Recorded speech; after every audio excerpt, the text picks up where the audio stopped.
Hi, hey, hello, how are you? And welcome to my channel. It's time for me to tell you about every single book that I read last year. I ended up reading 42 books. My Goodreads goal was 40 books and I just barely surpassed that, so yay for me. It's definitely not the best that I've ever done, but I feel like last year I kind of lagged with reading. As you know, I lagged with my YouTube channel, and I feel that in 2026, it is my year. It is my year to get back into it. I feel motivated and I feel just in the mood to read. So I'm excited for this year. I feel like I am going to probably read a lot more books than I did last year. We'll see, obviously, and if I don't, that's totally fine. But I read a lot of books last year that I never talked about on my channel, and I would like to do that now. Also, as you can see, my bookshelf is in complete disarray behind me. That is obviously because I'm filming this video. I had to take out all the books that I read, that I owned physically, and so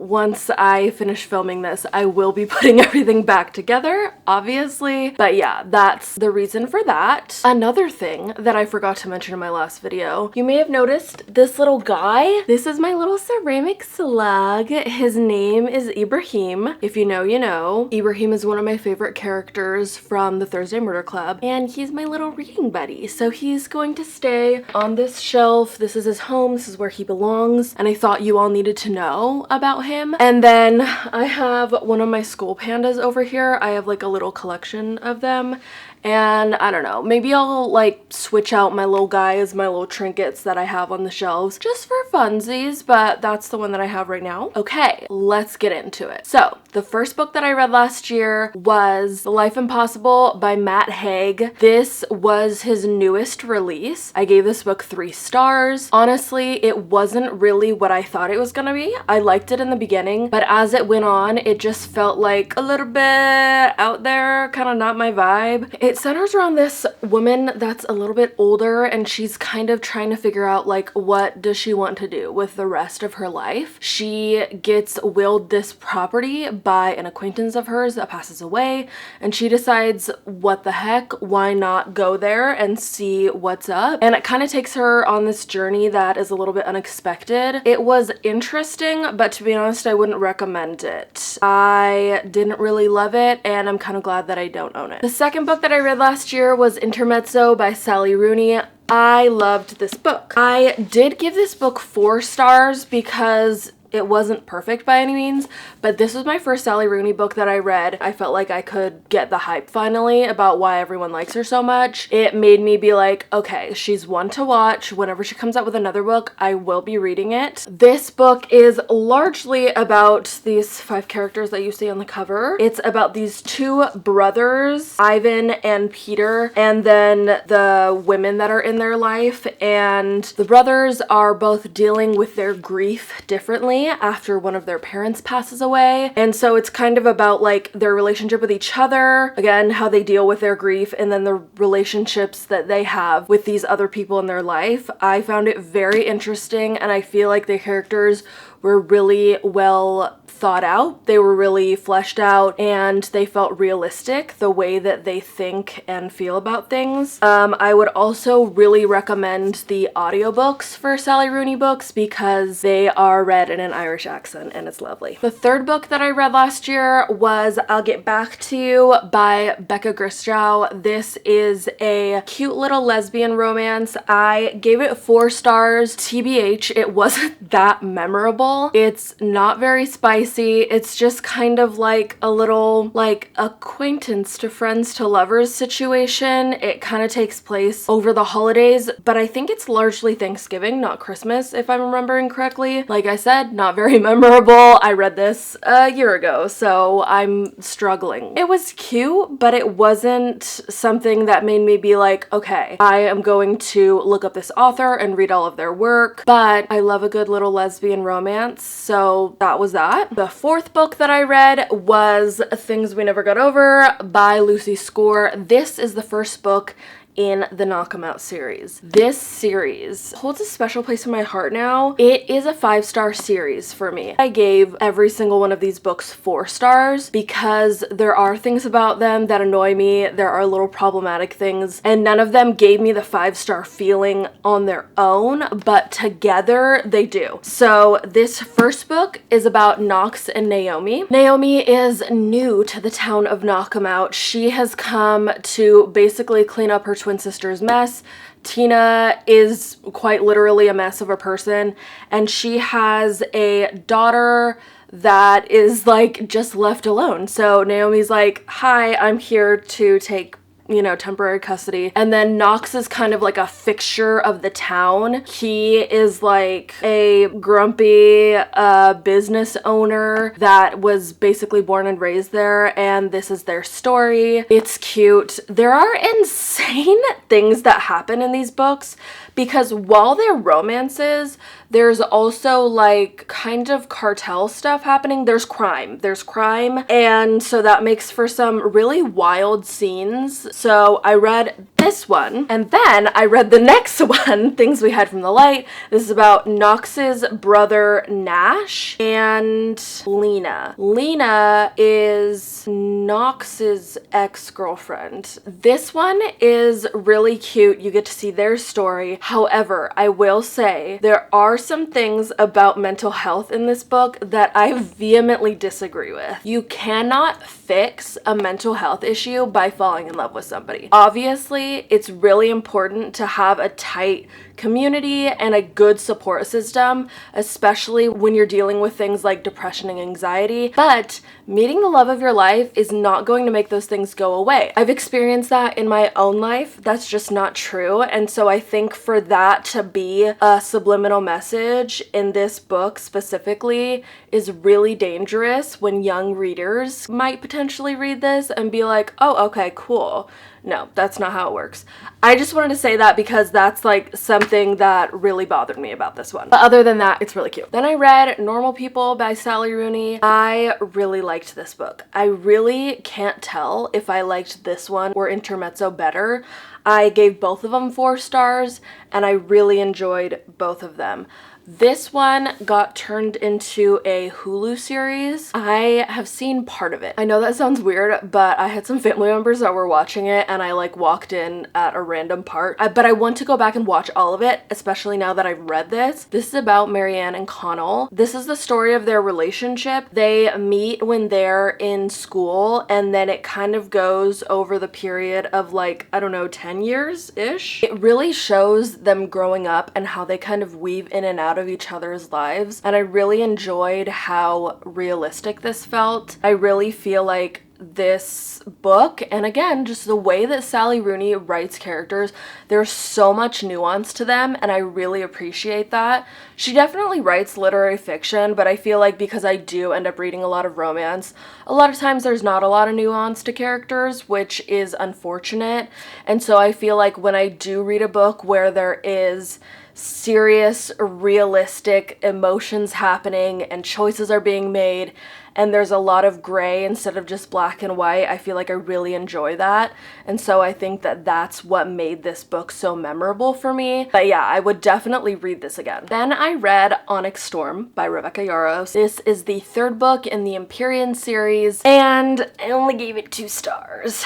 I did not enjoy this. This is a romantasy book. This is the continuation of the story of Violet and Xaden and the wars that are happening, but like it's hard to describe to you what happened because this is the 3rd book and I don't want to spoil anything. If you do feel like reading this, I am at the point where I personally would not suggest this series because I think there is so much better out there. I think that when the first Fourth Wing book came out, I was super jazzed about it. It was super exciting. I've read more fantasy, I've read more romantasy since then, and I just think that it's not the best quality. It's basically like Harry Potter, Hunger Games, Aragon. It just feels to me like it's taking too much from existing IPs, and that bothers me. I feel like it lacks creativity. And then also, I do think that Iron Flame and Onyx Storm just missed the mark. I think that they were boring and too long, and there's so much that's drawn out for absolutely no reason, in my opinion.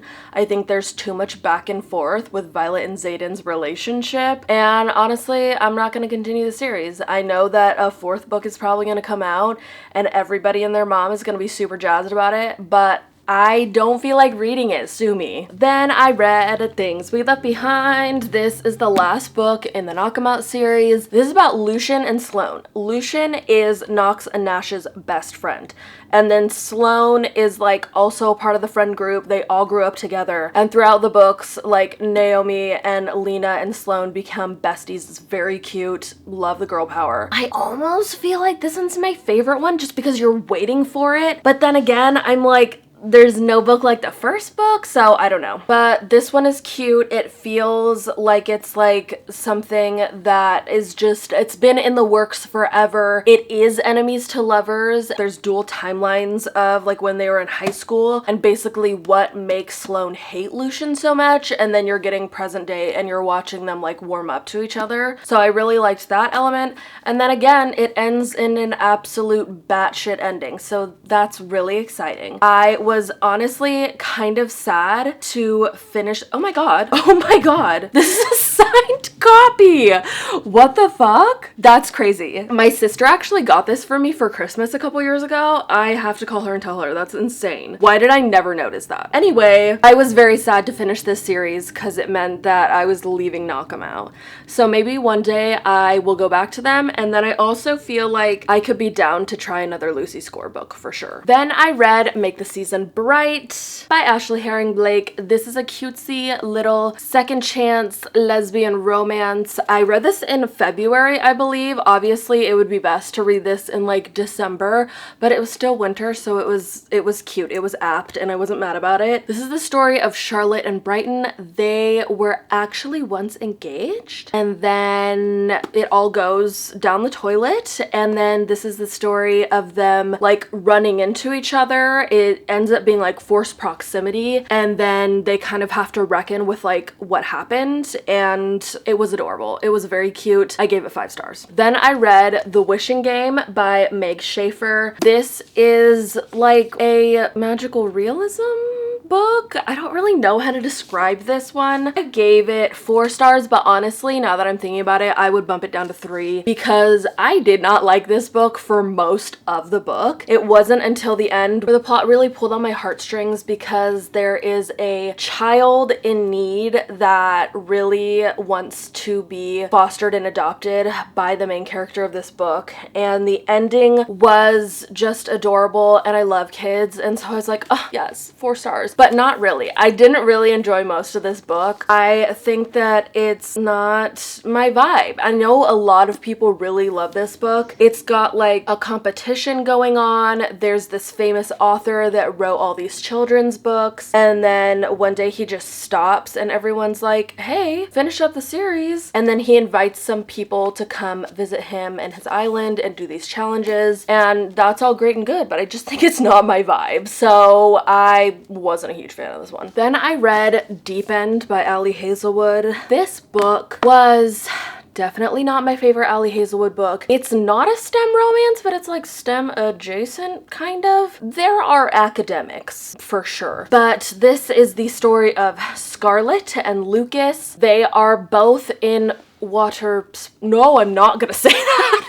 Scarlett is a professional diver and Lucas is a swim captain. They are both like collegiate, like basically Olympic level in their sports. This is their love story, but it doesn't start out like that. This is super freaking spicy. So if you're into that, you'll probably be into this also. This is Sprayed Edges. Very cool, very cute. There were some things about the spice that I was not the most down with. with. There was one part where I was listening to the audiobook and I was not sure what was going to happen, and I thought that it was going to veer into like an essay situation. Really freaked me out. It ended up not being that, so don't worry about that. But I don't know. This wasn't my favorite, but it's also not the worst Ali Hazelwood book that I've read, so do with that what you will. The 12th book that I read last year was The Buy Nothing Get Everything Plan by Liesl Clark and Rebecca Rockefeller. I did talk about this in a monthly wrap-up, and oh my god, this book changed my life. This is a nonfiction book. It is about the gift economy. The two authors are actually the people that originated the idea of Buy Nothing groups. Typically, Buy Nothing groups are on Facebook, but there's also an app. I use the app because I don't use Facebook. The idea of Buy Nothing groups or the Buy Nothing app is exactly what it sounds like. You don't buy anything. You just put things on there that you don't want and you gift them to people. And then you can also ask for things. You can also share gratitude for things you've received from people. It's really, really cool. It really fosters community. I really appreciate it. I have been using the Buy Nothing app since I read this book, and I feel like it's created so many cool encounters with people in my community that I never would have encountered before. So I really, really recommend this book. It is a nonfiction, but I gave it 5 stars. Then I read Winterkill by Ragnar Jonasson. This is the last book in the Dark Iceland series.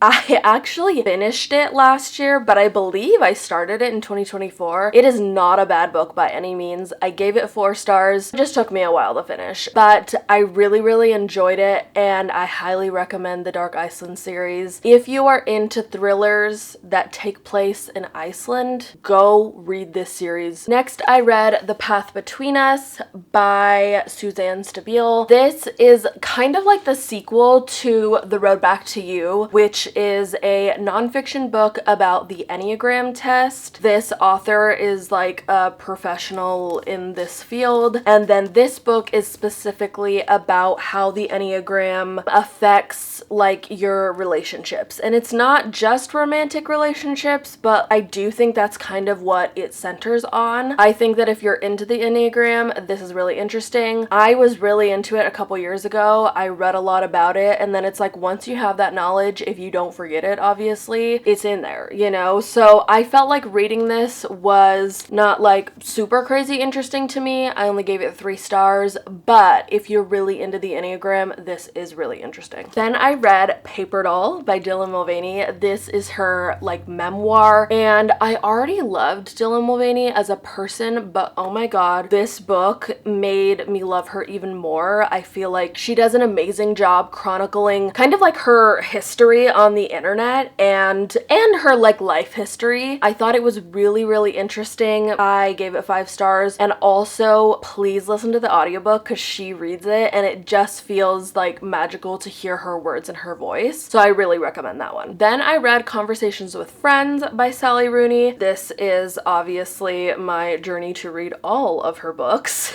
and this one was interesting. I feel like the main character that this book centers on is not my favorite. Not because I thought like, oh, this person is a bad person, but just because I think that at times she can be a bit annoying in my opinion, and so that was like a little bit, you know? I gave this book 3 stars. Then I listened to the audiobook of Two Can Play by Ali Hazelwood. To my knowledge, I don't believe that there is a physical copy of this. I know it started as a Spotify exclusive, but I listened to it through Libby, the library app, and I thought it was really cute. Honestly, I can't remember if I gave it 4 or 5 stars. It is about video game developers and their little love story. It is short. I believe it's a novella, but I feel like Ali Hazelwood really did a good job of making the timeline not feel too fast. It feels like just what you want. It felt like a return to her early days stuff that I really like, and so I really enjoyed that. Then I read the long-awaited Wild and Wrangled by Lila Sage. This is the last book in the Rebel Blue Ranch series. It's over now, which is really sad, but I'm gonna have to read it again because, oh my god, I love this series so much. I believe I gave this one 5 stars like all of the other books. This is about Cam and Dusty. So Gus from the 3rd book, Cam is his ex. Cam is his ex that he has their daughter Riley with. Dusty like grew up with everyone in the town. And Cam and Dusty used to be a thing in high school, and then kind of like Things We Left Behind, they like hate each other, and everybody's like, why do you guys hate each other? And then so this, like Things We Left Behind, has a dual timeline where you're getting what happened in the past and then what's happening now, and it's very cute. It's definitely not my favorite, and I kind of knew it wouldn't be my favorite. I do think that the third book is probably my favorite in the series, but this was also really good and I love it so much. Then to round out my Sally Rooney marathon of last year, I read Beautiful World, Where Are You? I believe that I gave this book 3 stars as well. Not my favorite, but I did like it more than Conversations with Friends. This book has a couple characters that you're following over multiple years, and you're kind of watching their lives intertwine. Not the same way as normal people, but similar in some ways. And I did think that it was interesting. It just wasn't like my favorite. It didn't give me like any sort of visceral feelings or warm fuzzies or anything, but I did like it. Then I read Fearless by Lauren Roberts. This is the last full book in the Powerless series, and I did really enjoy this. I gave it 4 stars. It wasn't like my favorite. It wasn't as good as Powerless for sure, but this kind of wraps everything up. There is a novella that came out afterwards, and I haven't read that yet, so no spoilers please. I need to read that. Then I read The Pairing by Casey McQuiston. This is the first Casey McQuiston book that I read, and I really liked it, so I am super down to read more Casey McQuiston books this year. I just fell in love with this book so much. I gave it 5 stars. This is about Theo and Kit. This is kind of a second chance romance. It was kind of like friends to lovers, and then something happens and they don't speak anymore, and then they run into each other on this food and wine tour throughout Europe. So the setting is beautiful. It's chef's kiss. It's amazing. And then the story is so good. And I felt like this is the first book that I read with a non-binary main character that felt so fleshed out, and it wasn't like the character's only personality trait is that they're non-binary. You know what I mean? Like, I feel like that can be such a stereotype, unfortunately, with non-binary characters in media, and I didn't feel that way about this one, and I really enjoyed it. Then I read Dream On, Ramona Riley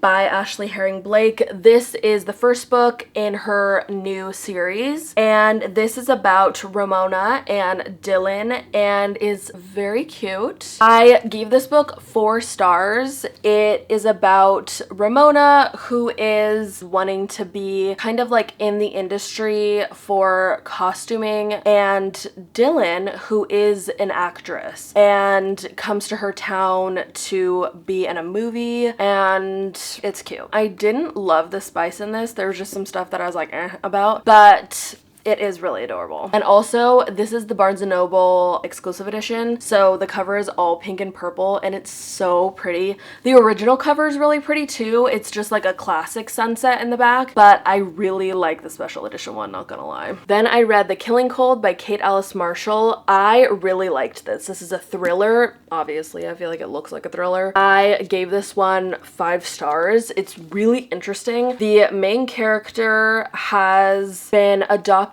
by foster parents, and she's an adult now, and she has no recollection of anything before that. She kind of has like these little bits and pieces that come every now and then, and she kind of knows that like something bad happened, and that's obviously what led her to being put into the system, but she's really not sure like where she came from. She has a bad experience with her foster parents. You learn more about that throughout the book, and then she gets this boyfriend. I believe they get engaged, and then she goes with him to his family's cabin, and things are weird, and she starts remembering stuff. So really good. I really recommend this thriller. Then I read Great Big Beautiful Life by Emily Henry. I really enjoyed this one. It's definitely not my favorite of Emily Henry's books, but I thought it was really good. I feel like I'm kind of at the point where with Emily Henry, I almost feel like I want to treat her as a literary fiction author first and foremost, post going forward, because I feel like it seems like she's really enjoying writing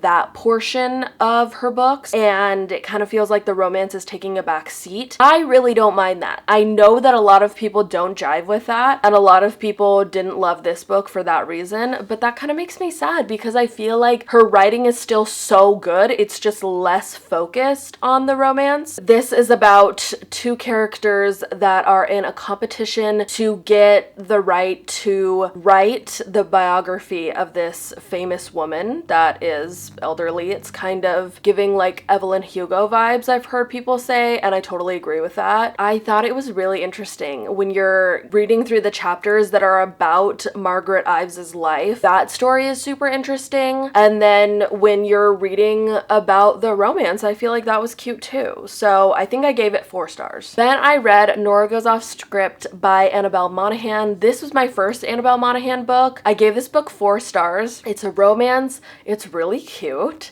I feel like this book just felt like a little bit different because it's about this woman that is divorced. Her ex-husband is an asshole. She's got 2 kids with him, and she is a writer. She's got this really cute house with this like really cute cottage in the back where she writes, and she writes a screenplay about like her story of her divorce with her ex-husband, and it's going to get turned into a movie, and they actually want to film it at her house. And she ends up falling in love with the main actor that ends up playing her ex-husband, and their relationship is just so special, and the way that he cares for her kids is really cute, and I really appreciated that. And so I don't know, this made me be like, hell yeah, Annabelle Monaghan, I'll try more of your books. Then I read Problematic Summer Romance by Ali Hazelwood. At the time, this was her newest release, and this is also not one of my favorites. I do not own this one, and I'm really not mad about it. This is actually a sequel to Not in Love, and it's about Eli's younger sister and his best friend.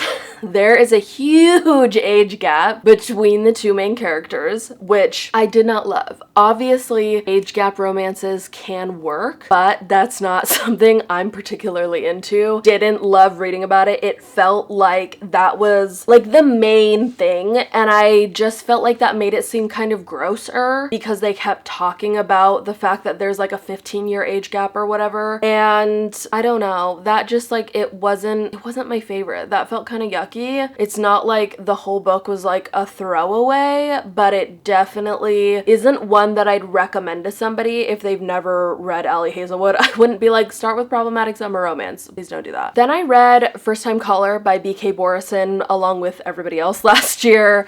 I gave this book 3 stars. It was fine, but it wasn't my favorite. It is the first in a series, and I don't see myself continuing the series just because I feel like it's not interesting enough to me. It is about a guy who is like a radio DJ. Also, the beginning is literally just Sleepless in Seattle. It's just Sleepless in Seattle. So just like maybe watch the movie instead of reading the book. I know other people liked it, but I just felt like that really bothered me. So it wasn't my favorite, not super memorable to me, and I will probably forget about it very soon. Then I read Anywhere You Go by Bridget Morrissey. This is a queer romance, and this book wasn't what I thought it would be, but in some ways that is completely my fault because I do think that I made some assumptions before I read this book about like how it was gonna go. The 2 characters in front on the cover, I thought they were gonna fall in love with each other. They don't. They just like kind of cross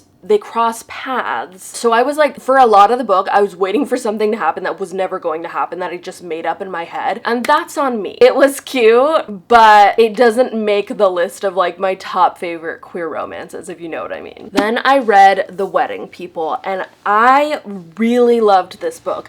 This book has won awards, and there is a reason why, because it is very good. I gave this 5 stars. I have thought about it, and I could definitely see myself rereading it. This is about our main character, Phoebe. She is really not doing well in life. She is down on her luck, down in the dumps, and so she just decides, I don't want to do this whole living thing anymore, if you know what I mean. And she decides to wear her best outfit and go to this fancy hotel that she has been wanting to go to do the act. And while she's there, the whole hotel is booked out for this really fancy, extravagant wedding.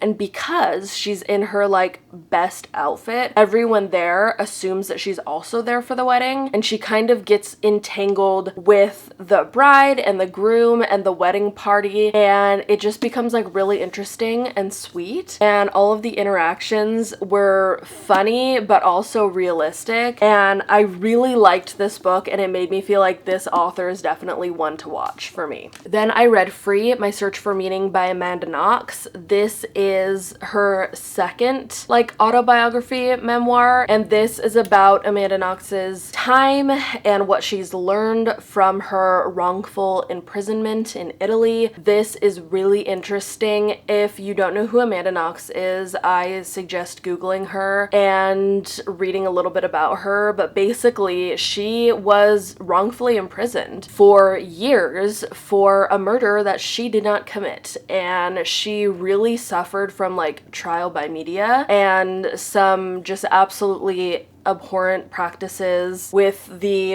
Italian government. There's a language barrier that was happening, and then also just like some sneaky shit. And I just find her as a person so inspiring. I watched an interview with her, and that's what made me want to read her book, and I really suggest it. I felt like it was so good. Then I read Main Characters by Hannah Orenstein. This is her newest release. I didn't love this one. I believe I gave it 3 stars because it was fine, but it just like wasn't for me. This is about 2 sisters.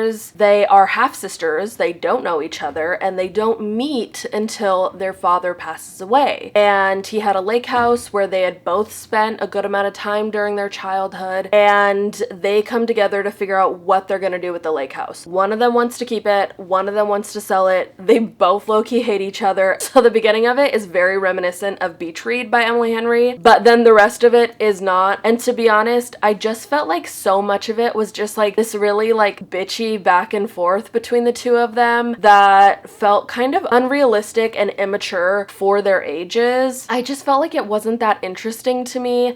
I did not like it nearly as much as the last Hannah Orenstein book that I read, which was Head Over Heels. So I would definitely try a 3rd book by her, but if I don't like the 3rd book, I don't know that I'd go back again. Then I read Kill for Me, Kill for You by Steve Kavanaugh. This book was really good. This is a thriller. I gave it 5 stars, and I highly suggest you read it as well. There are multiple stories that you're following. There are multiple characters that you are in their head, and the way that these stories converge later on in the book blew my mind. And the way that it ends is just insane. I feel like I don't want to say very much about it. I didn't know anything about it going into it. All that I had was my father-in-law's recommendation. He was like, it's so good, please read it, I know you'll like it, and he was so right. So I'm just gonna say the same thing. If you like thrillers, just read it. Just read it and tell me what you think. Then I read You by Carolyn Kepnes. This is the book that the Netflix series You is based off of. I have not watched that. I plan on it because I read this. I didn't even know that it was based off of a book, but I got this from a little free library, and I was like, you know what? Why not give it a shot if I haven't watched the series? Here's my gripe. This is a horror book. This is not just a thriller. This is a horror, and people don't treat it that way because they think that Penn Badgley is really hot. And like, I agree, he is, but maybe we should not glorify this serial killer just because he's hot. Like, if you read this book and you don't think about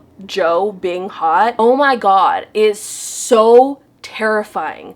Like, when you're hearing about the ways that he's stalking this girl, it's so scary. But yeah, this book is about a guy who stalks this girl, Beck, and he becomes so insanely in love with her and infatuated with her, and obviously it gets to a dangerous point. So this was a really good book. It was really well written, but I can't do anymore. I will not be reading any more of her books. This is actually a series, which I also didn't know. I won't be reading any more in the series because, oh my god, it's so terrifying. Okay, so it's actually multiple days later now. I ran out of room on my SD card, and then I had an appointment, and then I went on a trip, and today is actually the first day that I was able to continue filming, so let's just pretend like nothing happened. Then I read One Golden Summer by Carley Fortune. This book, I was really excited for this. I really love Carley Fortune's writing. I've read all of her books leading up to this one, but this one kind of surprised me. This book is technically a sequel in like an interconnected standalone series to her first book, Every Summer After. This is about the main guy and that book's brother, Charlie. And Charlie is in that book a decent amount. In Every Summer After, Charlie, Sam, and Percy hang out together a lot. Their stories are like definitely intertwined. And then you see Sam and Percy in this book too, which is great and so fun. But you don't see like what happens to Charlie as an adult. Like what's his deal? You know what I mean? And this is Charlie's story. This is about Charlie and Alice, but specifically Alice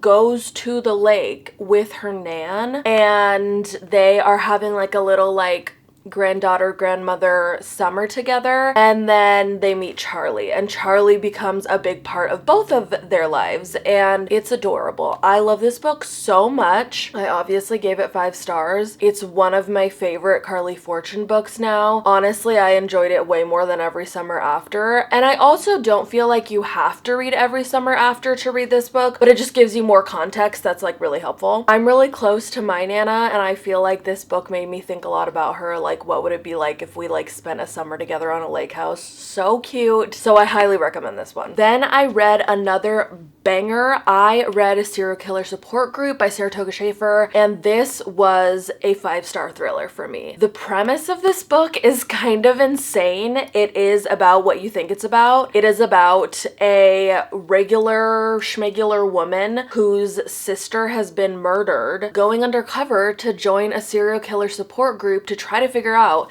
if one of the serial killers in this group is the one that murdered her sister. And this book was absolutely terrifying in a lot of ways. I audiobooked much of this book, and I ended up like walking around my neighborhood listening to it, being absolutely terrified, looking over my shoulder every 2 seconds, because I feel like the way that the serial killers talk is terrifying and feels like what I imagine would be extremely realistic. But this book was amazing. This was another recommendation from my father-in-law, and I highly recommend it as well. I really think you should read it if this plot sounds good to you. Keeping on track with the 5-star books, I read the 5th book in the Thursday Murder Club series. This is The Impossible Fortune by Richard Osman. This is another one that follows our core 4. We got Ibrahim, Ron, Joyce, and Elizabeth. This book follows the 4th one where a great tragedy occurs. When I read the 4th book, I bawled my eyeballs out, and so I was a little bit nervous to see how this one would go, because it's really important to see where the story goes next after such a tragedy, and I really feel like Richard Osman knocked it out of the park once again. This book did such a great job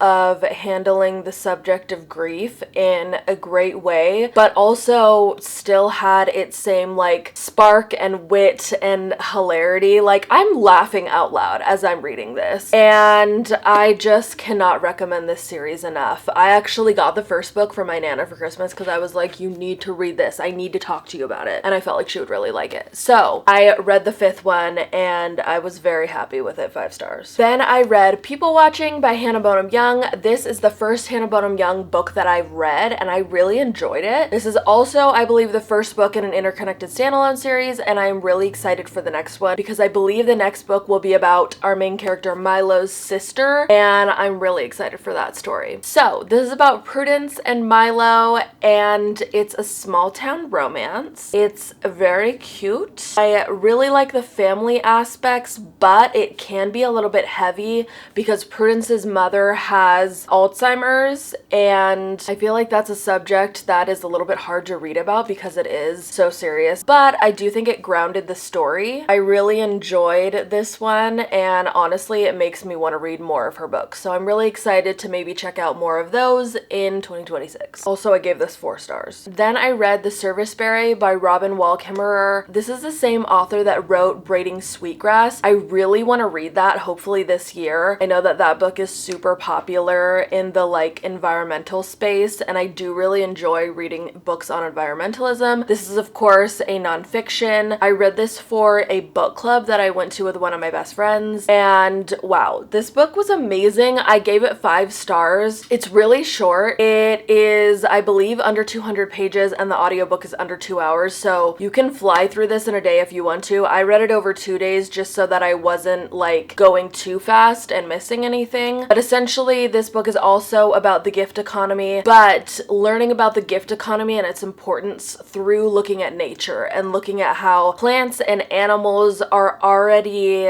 doing this and have been doing this literally forever, and how we can take inspiration from nature and let that lead us to living a more sustainable life. So this was a really beautiful book and I highly recommend it. And I read The Devil She Knows by Alexandria Bellfleur. This was my first book by her that I've read. I gave this book 3 stars. This is a lesbian romance, which is very cute. I was very excited about it, but I felt like it kind of dragged. I felt like it took me a while to finish it because I was not super into it. We've got our main character. Unfortunately, she has just been dumped when she tried to propose to her girlfriend, which is absolutely awful. And then she runs into Daphne, who is actually a demon. This demon essentially acts as a genie and grants her wishes so that she can see how her life would be in different scenarios and whether or not she would still be with her ex-girlfriend. And it honestly takes her a really long time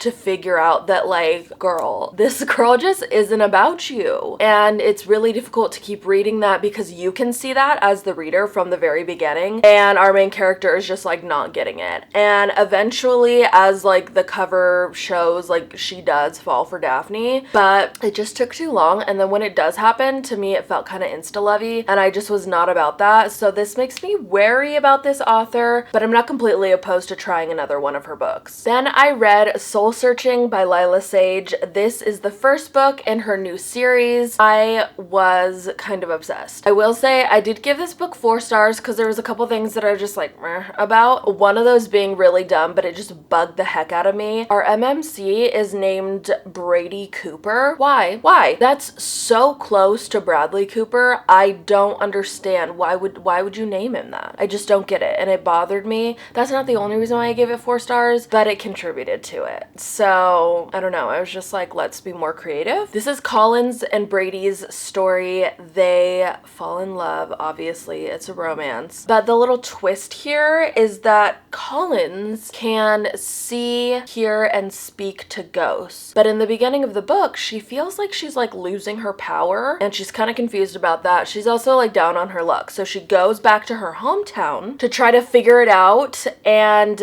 this is where she meets Brady, who is a very handsome upholsterer that has recently moved into town. And they start working together, and then they kind of build this friendship, and she ends up telling him about her ability and like how she's kind of got like writer's block about it essentially. And so they kind of like set out to go on this little mission to figure out what's going on, and then also she wants to show him all of her favorite parts of the town. So this one was really really cute and spicy, and I'm really excited for the next book. I just love Lila Sage's writing. Then I read Told You So by Macy Neely. This is an autobiography. Macy is from the cast of The Secret Lives of Mormon Wives, which is a reality show on Hulu. If you don't know, you need to know. If you're a reality girly, please go check this out. This show has my wife and I in a chokehold. We are obsessed with it. I mean, we're definitely reality girlies, but like, oh my god, the drama on this show is amazing. And Macy is a great character. We love Macy, but this book really like shines a light on her backstory and her life before the show. That's what most of this book is. She's kind of got an insane backstory, and so it was really interesting to read about. I gave this book 4 stars. I will say maybe check the trigger warnings because there is some heavy stuff that comes up in this, but all in all, I really enjoyed reading about her story and just like getting to know her more as a person. Then the final book that I finished in 2025 was You Deserve Each Other by Sarah Hogle. Apparently this is the first one in a series. I did not know that. I will not be continuing this series. I only gave this book 2 stars. Now, part of the reason why I really didn't like this book is definitely my fault. I think that sometimes it's really interesting and fun to go into a book completely blind, not knowing what it's about at all, but then other times it kind of shoots you in the foot, because whether we like it or not, I think a lot of the time we come up with what we think the plot will be in our heads based off of just the cover of the book. I think that happens to me a lot with romance, because normally I feel like a lot of the popular romance books have the little characters on the front, and so you just kind of like make up what you think it's about. That did not serve me in this instance, because for some reason I got in my head that these 2 main characters were going to be like enemies to lovers, but they would be like, you know, strangers to enemies to lovers. No. This is enemies to lovers, but it's also a second chance romance. This is about a couple that is engaged to be married. They're also like just about to get married in like 3 months, which is kind of insane. The timeline of this, like if you have ever planned a wedding, oh my god, there's so much to think about. There's so much to do, and not even really feeling like you love this person 3 months before the wedding is insane. I don't know why you wouldn't just call it off, but essentially they get locked in this battle of wills where they are trying to make the other person break up with them. Really immature and insane. Hilarity ensues. I definitely thought that there were things that happened in this book that were really funny, but it's just so unbelievable. It's so insane. They're literally pulling like childish pranks on each other to try to get the other one to cave and break off the engagement. That's crazy. No 2 self-respecting adults in their like 30s would be doing that. So that's just weird, but funny, but like not, I don't, it just didn't make for a good book. And then also, you never really get an explanation why our FMC decides that she just hates her fiance. It's not really explained ever. And that bothered me because I feel like that's crazy. Like their timeline was sure a little fast, but like you don't just start hating your partner overnight without like an inciting incident. So I felt like that was another thing that really made this book unbelievable. One of the biggest reasons why I read this book is because I've had this book on my Kindle for literal years, and it just stares at me, and I was like, you know what? I'm going to read this book, and honestly, I kind of regret it. And that was an unfortunate way to end the year off, but I'm glad that I did it. I'm glad that it's off my radar now, and it's not my problem. So those are the 42 books that I read in 2025. Thank you so much for sticking through this entire video. If you watched the whole thing, you're a real one, because I know that this one was kind of a beast. But I just couldn't help it. I really needed to talk about every single book that I read last year before it was too late. I needed to get all my thoughts out. So thank you so much for watching. If you liked this video, you can give it a like. If you like me and my channel and you're not subscribed, you can subscribe and hit that little bell icon so that you can be notified every single time that I post. All of my social media links are in the description below, and I will see you next time. Bye!